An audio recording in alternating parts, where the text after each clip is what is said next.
Hello दोस्तों, good morning. Welcome to my YouTube channel target academy. देखते हैं number system. Number system देखने से पहले कुछ बेसिक पॉइंट देखते हैं। बात करें गुणज की। गुणज यानी कि मल्टीपल। किसी संख्या के गुणज का तात्पर्य है कि उस संख्या पर नेचुरल नंबर से क्रमशः मल्टीप्लाई करते हैं तो उस संख्या के गुणज प्राप्त होते हैं। जैसे अगर आपसे कहा जाए कि 3 के गुणज बताइए तो 3 के गुणज का मतलब 3 पे क्रम से नेचुरल नंबर पे मल्टीप्लाई करेंगे। 3 का मल्टीप्लाई 1 से करेंगे 3 का मल्टीप्लाई 2 से करेंगे 6, 3 का मल्टीप्लाई 3 से करेंगे 9, 3 का मल्टीप्लाई 4 से करेंगे 12। इसी तरह सुमान। इस पर क्वेश्चन किस तरह से बनते हैं वो देखते हैं। पहला क्वेश्चन ये है कि 3 के प्रथम 5 गुणज का योग बताइए। तो इस शब्द का मतलब ये है 3 के प्रथम 5 गुणज का योग बताइए। देखते हैं 3 के प्रथम 5 गुणज का योग। तो 3 के बाद 6, 9, 12, 15। इसको हम जोड़ लेंगे। 3, 6, 3, 9, 9, 9, 18, 18, 12, 30 और 30, 30, 15, 45। यही इसका आंसर। अब बात करते हैं एक क्वेश्चन जो एग्जाम में कई बार आ चुका है। देखते हैं 50 से कम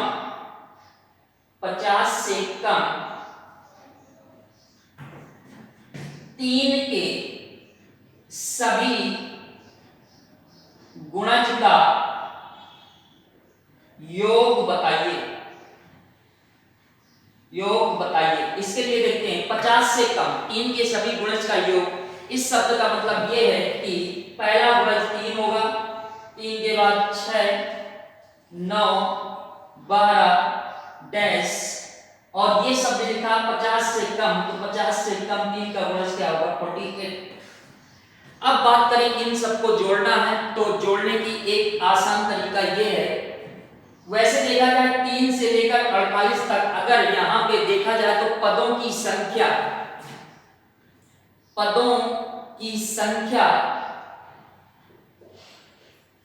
16 है।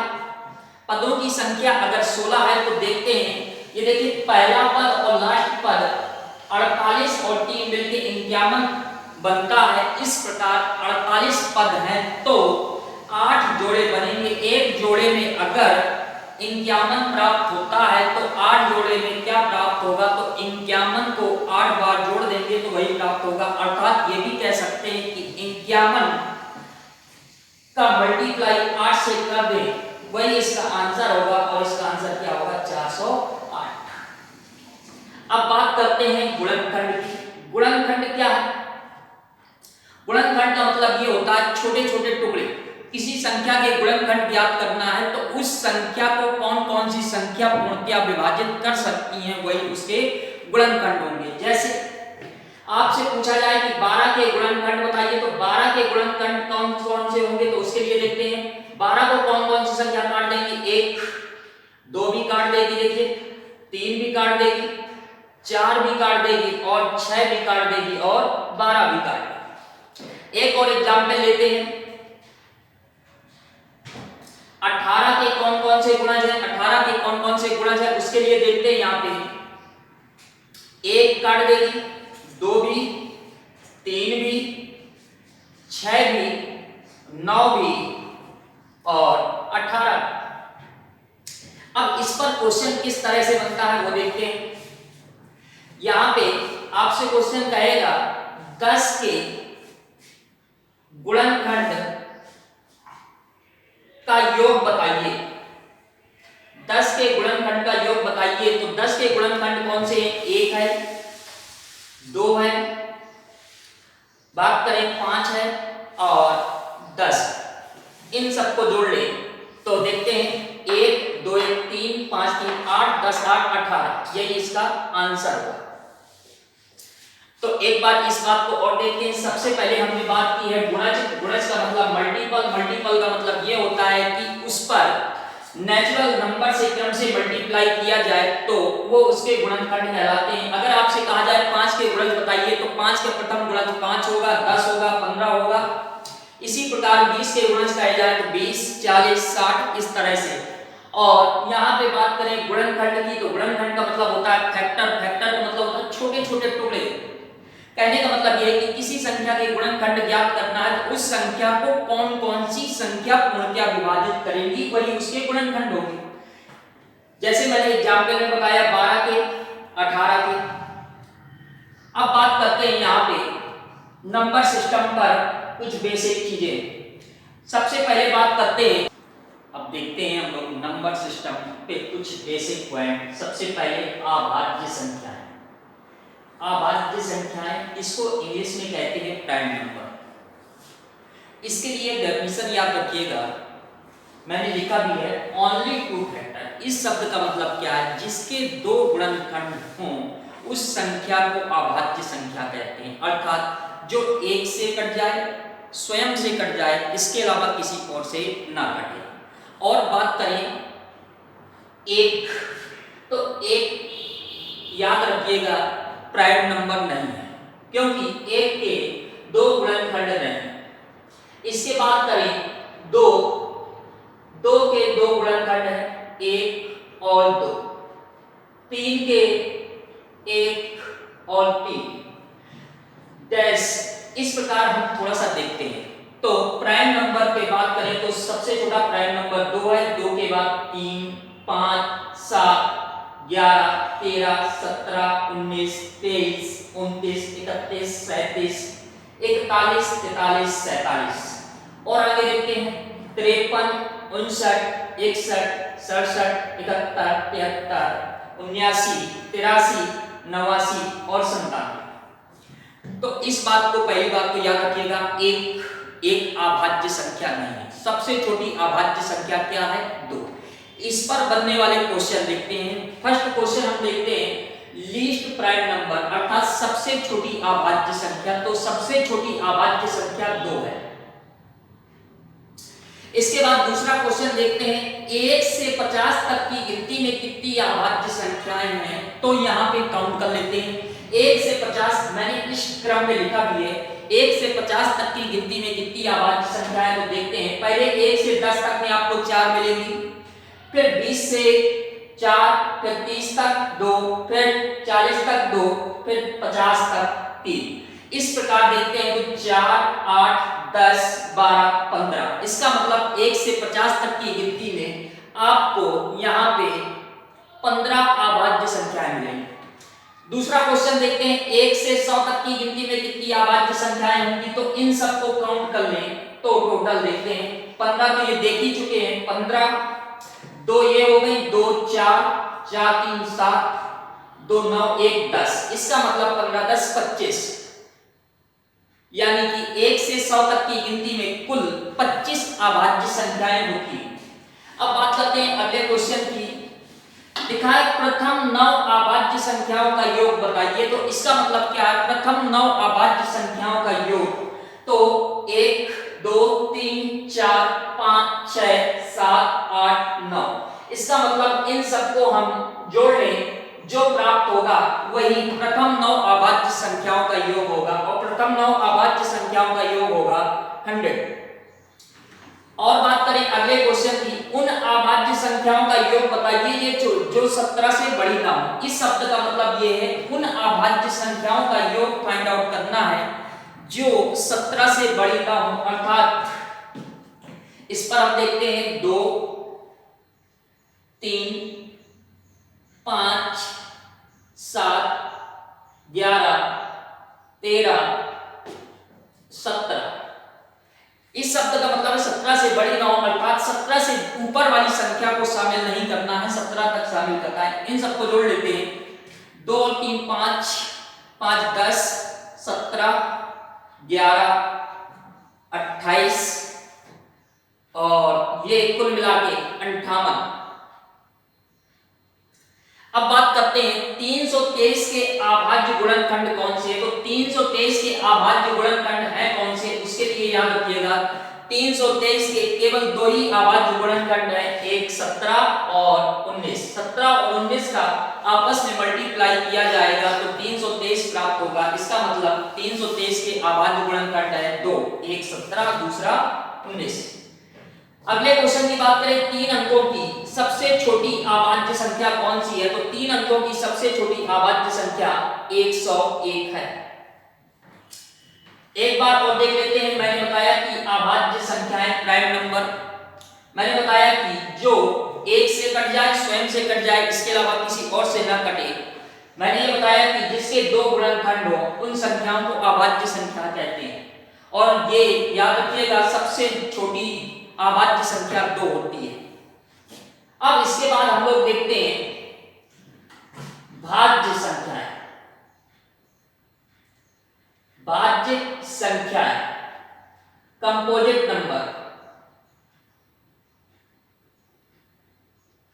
इस बात को याद रखिएगा कि अभाज्य भाज्य दोनों एक दूसरे के विपरीत हैं। अभाज्य संख्या का मतलब होता है ओनली 2 फैक्टर और भाज्य संख्या का मतलब होता है more than 2 factor, more than 2 factor. यानी कि जो एक से कट जाए, स्वयं से कट जाए और कम से कम एक संख्या से और कट जाए। तो याद रखिएगा भाज्य संख्याएं, सबसे छोटी भाज्य संख्या अर्थात सबसे छोटी भाज्य संख्या कंपोजिट नंबर 4 है। 4 के बाद 6, 6 के बाद 8, 8 के बाद 9, 9 के बाद 10 डैश। आगे देखते हैं हम लोग।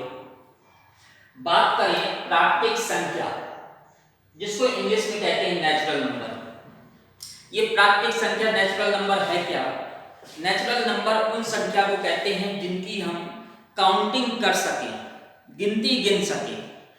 इसका मतलब सबसे छोटी नेचुरल नंबर 1 है, 1 के बाद 2, 3, 4 डैश इनफाइनाइट। अब बात करते हैं यहां पे पूर्ण संख्या, जिसको इंग्लिश में कहते हैं होल नंबर। ये होल नंबर है क्या? अगर मैं नेचुरल नंबर में 0 को इंक्लूड कर लूं तो जो बनती संख्याएं हैं उन संख्याओं को पूर्ण संख्या कहते हैं। यानी कि 0, 1, 2, 3, 4 डैश। अब बात करते हैं सम संख्या, यानी कि इवन नंबर।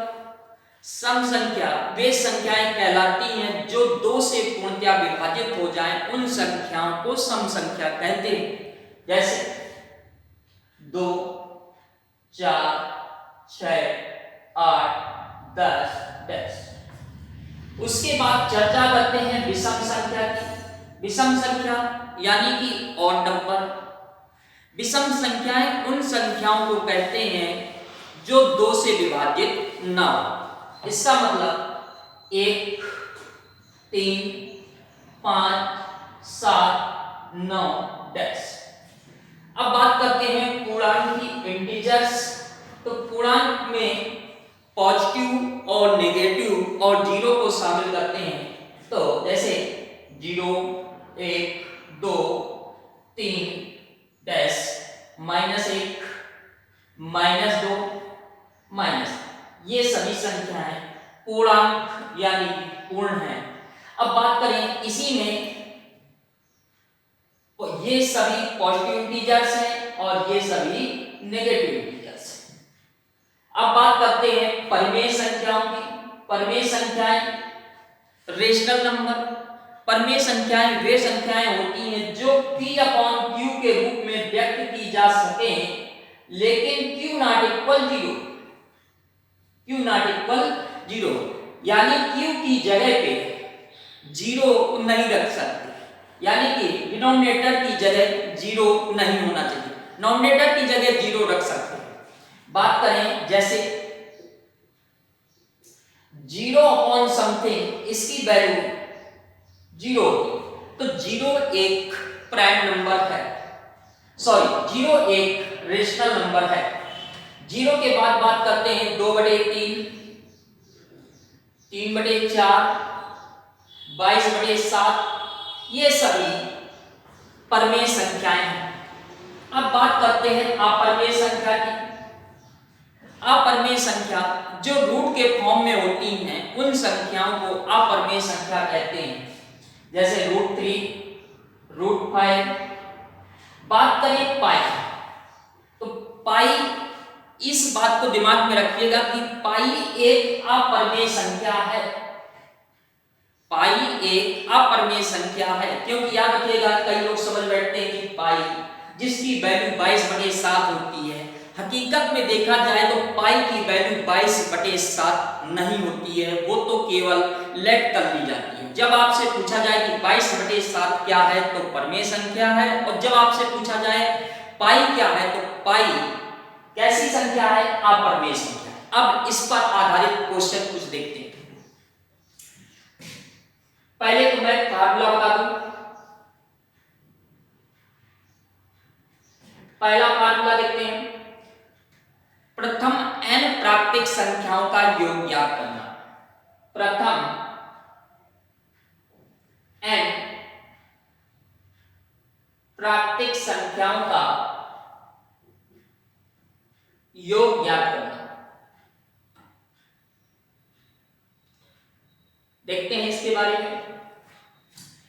1, 2, 3 डैश n योग ज्ञात करना है तो इसका फार्मूला याद रखिएगा, n+1/2। प्रथम n प्राकृतिक संख्याओं का योग ज्ञात करने का फार्मूला याद रखिएगा, n+1/2।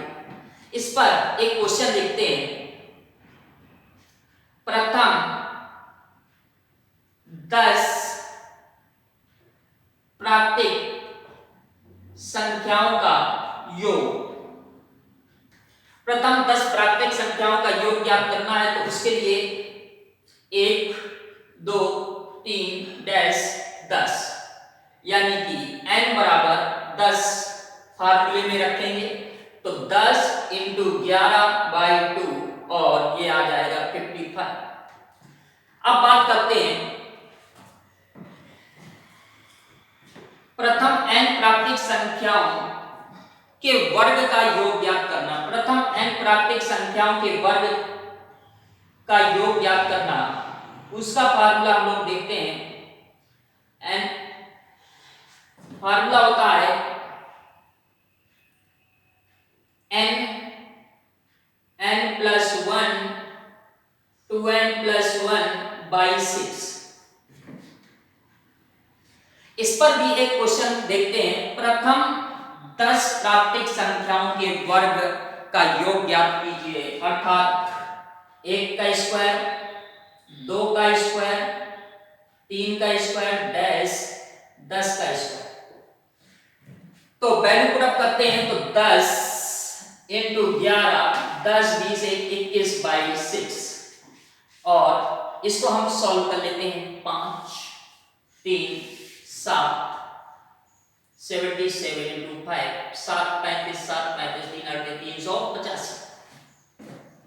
अब इसके बाद करते हैं प्रथम n प्राकृतिक संख्याओं के घन का योग ज्ञात करना। तो उसके लिए याद रखिएगा 1 का क्यूब, 2 का क्यूब, 3 का क्यूब डैश n का क्यूब। तो इसका फार्मूला याद रखिएगा योग का, n+1/2 का होल स्क्वायर। बात करेंगे क्वेश्चन की। प्रथम 10 प्राकृतिक संख्याओं के घन का योग ज्ञात करना। तो उसके लिए 1 का क्यूब, 2 का क्यूब डैश 10 का क्यूब। यहाँ n बराबर 10 है तो 10 रखेंगे तो 10 × 11/2 यानी कि 55 का स्क्वायर, यानी कि 55 × 55 5 25 30 25। चलिए अब हम इसके आगे देखते हैं डिविजिबिलिटी। यानी कि संख्या को कैसे पता चलेगा कि इस संख्या से विभाजित है। सबसे पहले बात करें 2 से कैसे पता चलेगा कि ये संख्या विभाजित है कि नहीं। तो इस बात को ध्यान में रखिएगा कि उस संख्या का अंतिम अंक 0 हो या सम हो। अगर अंतिम अंक 0 है या सम है तो वह संख्या 2 से अवश्य विभाजित होगी। जैसे एग्जाम्पल पे देखते हैं हम लोग 20 30, ये 2 से विभाजित हो जाएगी। 2 3 4 6, ये भी 2 से विभाजित हो जाएगी। अब बात करते हैं 3 से विभाजित करते हैं।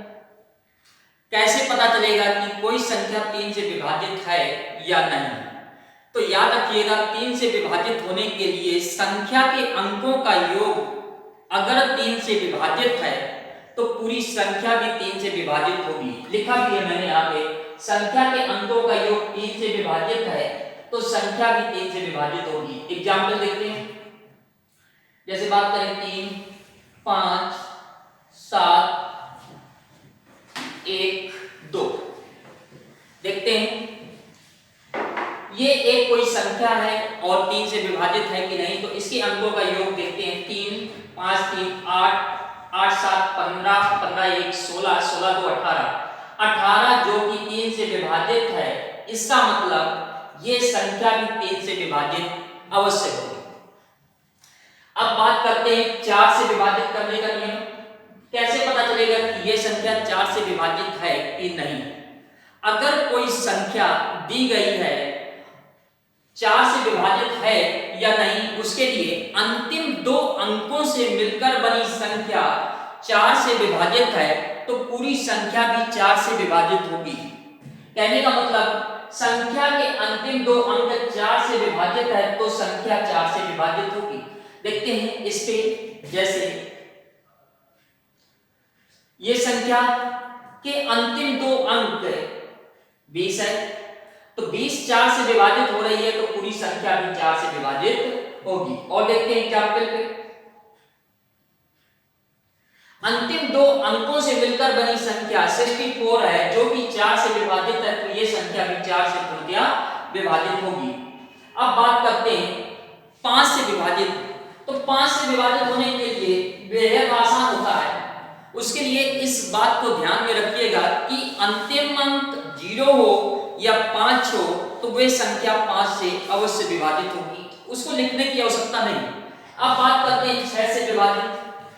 अगर कोई संख्या 2 से विभाजित है और 3 से विभाजित है तो वो संख्या 6 से अवश्य विभाजित होगी। देखते हैं,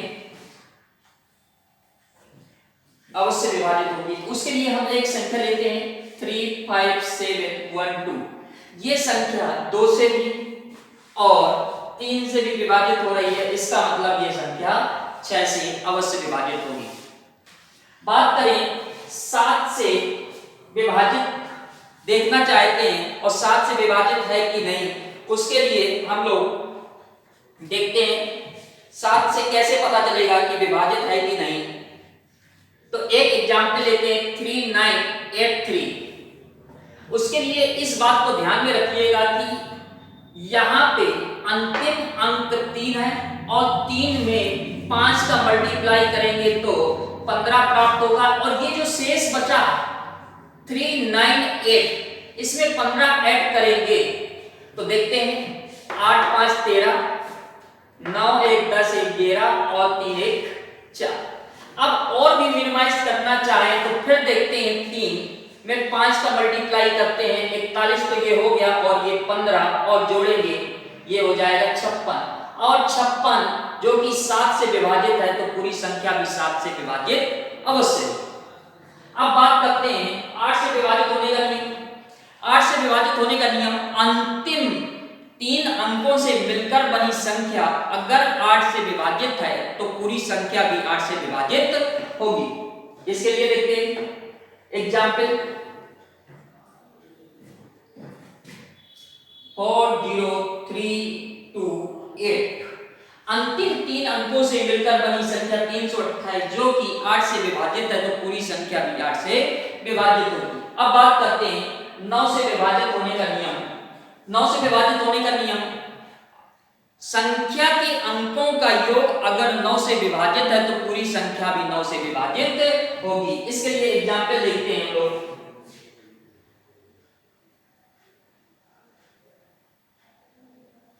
ये एक कोई संख्या है, जोड़ लेते हैं हम लोग। 9 9 27 27 जो कि 9 से विभाजित है, तो ये भी पूरी संख्या भी 9 से विभाजित अवश्य होगी। 10 के लिए इकाई का अंक 0 हो तो वही संख्या 10 से विभाजित होगी। अब बात करते हैं 11 से विभाजित होने का नियम। 11 से विभाजित होने का नियम याद रखिएगा, सम ऑफ ऑड प्लेस और सम ऑफ इवन प्लेस का डिफरेंस अगर 0 है या 11 के मल्टीपल में है तो वो संख्या 11 से अवश्य विभाजित होगी। जैसे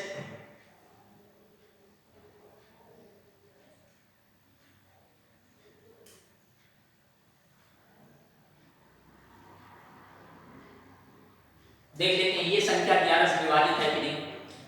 5 4 9 9 2 11 6 3 9 9 2 11, इनका डिफरेंस 0 है।